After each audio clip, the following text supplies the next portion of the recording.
Bukan kerana dia rasa dirinya baik, tetapi kerana dia sedar setiap langkah sedang diperhitungkan. Inilah rahsia hamba Ar-Rahman. Mereka hidup di dunia, tetapi hati mereka terikat dengan akhirat.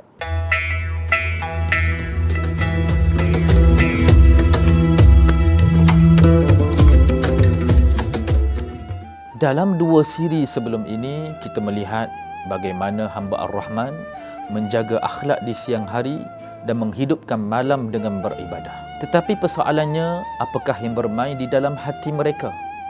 Allah jawab melalui doa mereka.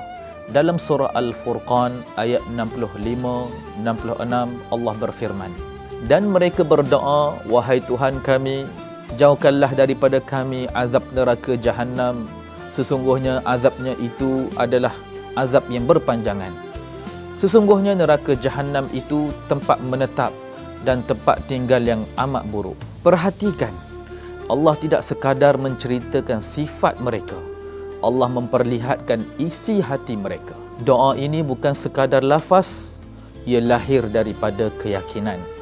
Hamba Ar-Rahman benar-benar yakin bahawa akan ada hari pembalasan, akan ada hisab, dan azab Allah itu nyata. Sebab itu mereka tidak pernah merasa aman dengan amal. Mereka tidak merasa besar dengan ketaatan. Mereka tidak merasa selamat walaupun banyak beribadah. Semakin dekat dengan Allah, semakin mereka takut kepadanya.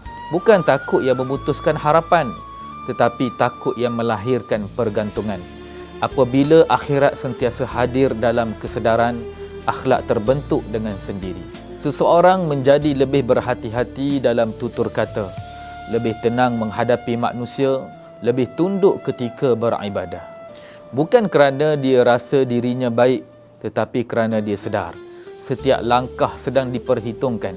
Inilah rahsia hamba Ar-Rahman.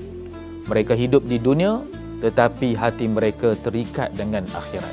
Dan mungkin di sinilah kita perlu bertanya pada diri, adakah doa kita lebih banyak tentang dunia atau keselamatan di akhirat?